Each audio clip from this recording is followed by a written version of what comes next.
Assalamualaikum warahmatullahi wabarakatuh. Selamat malam teman-teman sekalian. Alhamdulillah pada kesempatan kali ini kita bertemu pada mata kuliah announcing atau teknik penyiaran, yaitu pertemuan kedua.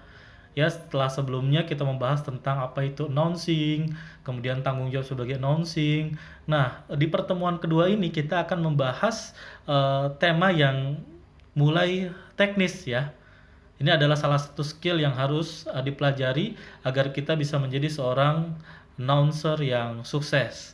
Yaitu akan dibahas pada modul kedua ini, yaitu tentang kemampuan berbicara, membaca, dan menulis.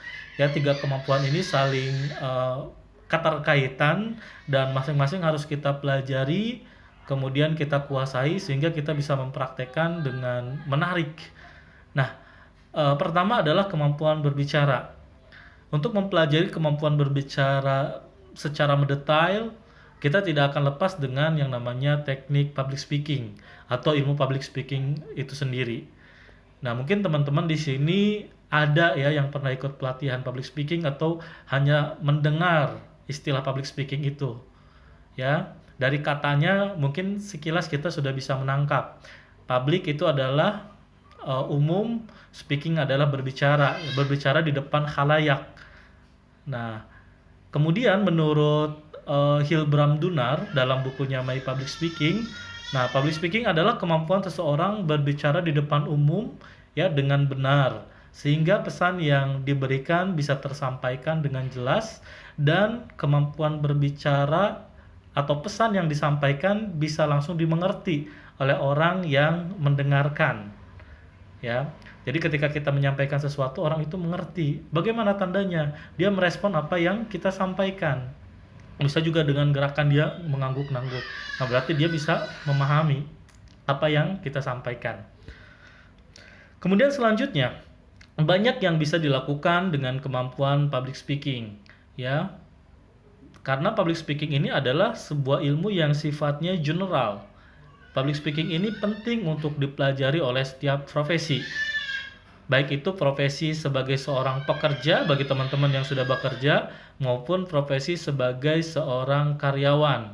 Seorang pekerja, apa itu? Dia pengen menawarkan produk atau jasa, dia butuh kemampuan public speaking. Dia pengen melakukan sebuah kerjasama ya dengan perusahaan A atau B.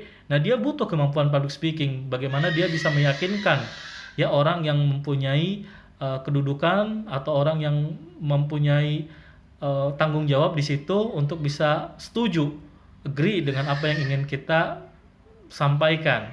Kemudian teman-teman sebagai seorang mahasiswa tujuannya untuk presentasi supaya lebih menarik ya, teman-teman bisa menjadi seorang leader ya, ketua kelas misalkan, atau misalkan ketua dalam sebuah organisasi kampus ya, ataupun dalam dunia profesional. Teman-teman bisa melakukan sebagai seorang MC, moderator, ya, pembawa acara baik itu di televisi maupun radio.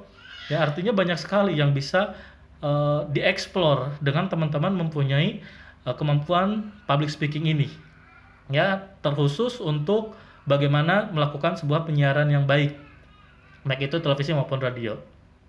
Nah, pekerjaan penyiar ya dalam kemampuan berbicara, nah ini murni ya komunikasi lisan untuk yang radio. Karena kalau radio nggak di-shoot secara visual.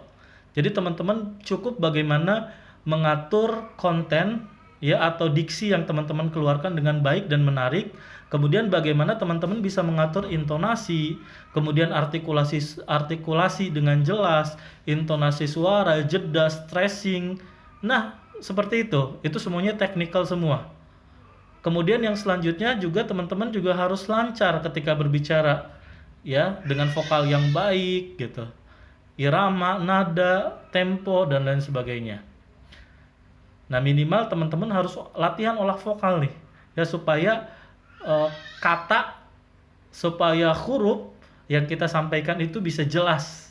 A, I, U, E, O misalkan. A, aku berlindung kepada Allah misalkan. I, inilah. Jadi jangan sampai terlihat samar. Ya, karena itu menjadi filler sound. ya gangguan, audiens itu akan merasa terganggu mendengarnya. Tapi artikulasi kita harus kita latih supaya kita jelas. Nah, kemudian yang selanjutnya adalah kualitas suara juga diperhatikan. Nah, dalam olah suara kita mengenal ada napas diafragma, kemudian napas dada dan napas perut. Nah, kemudian seorang penyiar ini idealnya adalah menggunakan napas perut. Ya, sehingga apa? Sehingga produksi suara yang kita keluarkan bisa lebih bulat. Selamat malam hadirin, berjumpa lagi bersama saya di 98,9 Ajif FM. Selama 1 jam ke depan saya akan menemani Anda dalam bincang-bincang malam. Dan tema yang akan kita bahas pada kesempatan kali ini adalah bagaimana kita bisa move up dari kegagalan, misalkan contoh. Dan di sini saya tidak sendiri, saya bersama Mas Zul. Mas Zul adalah seorang praktisi kesehatan atau praktisi apa gitu. Dan bagi teman-teman sekalian yang ingin berkonsultasi bersama kami, bisa hubungi kami di 0812 14 219 245. Oke, ada telepon yang masuk dengan Mbak siapa di mana, misalkan seperti itu. Dan bagi teman-teman sekalian, pada malam Senin ini ada program terbaru ya, bioskop misalkan, dan teman-teman sekalian ingin menyaksikan bioskop terbaru kami, bisa mengajak saudara, teman maupun pacarnya Cie yang mau pacaran sambil malam mingguan. Baik, sebuah lagu dari kami untuk menemani aktivitas Anda sekalian. Nah, seperti itu. Itu bisa. Jadi suaranya usahakan bulat. Ya, tanpa harus berteriak-teriak. Tapi suara kita harus bulat. Ya. Nah, tadi sudah saya bahas ya, teknik olah vokal dan olah pernafasan. Nah, yang pertama tadi latihan hurufnya adalah A, I, U, E, O. A, I, U, E, O. Jadi lebih bertenaga. Ya. Kemudian yang selanjutnya adalah stressing. Stressing itu penekanan kata harus jelas. Misalkan semangat kita pasti bisa. Itu belum ada stretching, tapi semangat. Nah, semangatnya itu dikasih stretching, penekanan. Semangat, kita pasti bisa. Ya. Kemudian juga dengan bisa, kalau yang huruf konsonan itu banyak orang yang artikulasinya gak jelas di huruf F sama P. Ada latihannya. Pava, pava, fava, papa misalkan. Itu latihan, salah satu latihannya. Kemudian huruf R. Nah, itu salah satu latihan supaya teman-teman juga lebih mempunyai artikulasi yang jelas.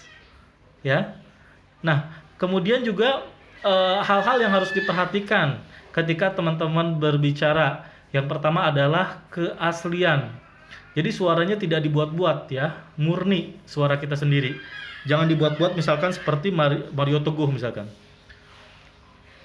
Selamat malam hadirin, berjumpa lagi bersama saya, misalkan seperti itu. Atau Jeremy Teti atau apa. Jadi tetap gunakan suara teman-teman masing-masing. Ya, kecuali teman-teman sedang entertain, itu is okay, sah-sah aja kita modeling suara orang. Tapi alangkah baiknya ketika kita siaran ya, murni suara kita sendiri. Ya, jangan dibuat-buat. Nah, kemudian kita juga harus selalu ceria. Ya, smiling voice, tersenyum ini adalah hal yang penting. Ya, mungkin teman-teman di sini yang pernah menjadi pernah menjadi call center atau pernah menjadi ya bagian call center ya, ini smiling voice ini penting. Halo, selamat malam, ada yang bisa kami bantu? Beda ketika kita bicara, halo selamat malam, ada yang bisa kami bantu? Nah, ini berarti vitality-nya nggak kelihatan, dia nggak ceria. Smiling voice. Kemudian selanjutnya adalah keramah tamahan, kesopanan ya, akrab. Kemudian intonasi ya, ini intonasi juga penting. Jadi intonasi ini ada 3 teman-teman. Ada intonasi yang memang kita sampaikan untuk penegasan, ada intonasi yang memang untuk informasi, ada intonasi yang memang kita sampaikan untuk persuasif. Ya, ketika penegasan intonasi kita cenderung tinggi. Selamat malam Bapak Ibu sekalian, saya harapkan Bapak Ibu sekalian hadir, dan ini wajib saya beritahukan kepada Bapak Ibu sekalian, sangat seperti itu. Informasi ya biasa kita dengar ya, ketika saya menyampaikan seperti ini, mengajar Ya, suara yang saya gunakan adalah suara untuk menginformasikan. Beda lagi ketika suara persuasif. Persuasif itu adalah suara untuk mengajak. Ya, ketika apa yang saya sampaikan itu ada efek yang teman-teman yang harus saya sampaikan dan teman-teman harus lakukan itu. Ya, misalkan ketika contoh yang paling simpel ya, ketika iklan di TV, nah ini lebih banyak menggunakan persuasif. Oskadon meredakan sakit kepala, bila batuk, pilek, demam, minumlah Oskadon, seperti itu. Kalau informasi berarti biasa, Oskadon meredakan sakit kepala, bila batuk, pilek, demam, minumlah Oskadon. Tapi kalau penegasan cenderung tinggi nadanya. Oskadon meredakan, nah seperti itu. Jadi ada teknik intonasi yang memang harus teman-teman pelajari sebagai seorang penyiar. Ya, aksentuasi, nah logat ya.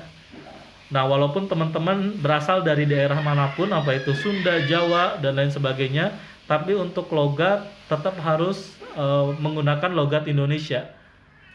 Ya, logat Indonesia. Jadi jangan ke Jawa-Jawaan, jangan ke Betawi-Betawian, jangan ke Sunda-Sunda. Nah, tapi tetap, kecuali kalau untuk sesi entertain itu is okay.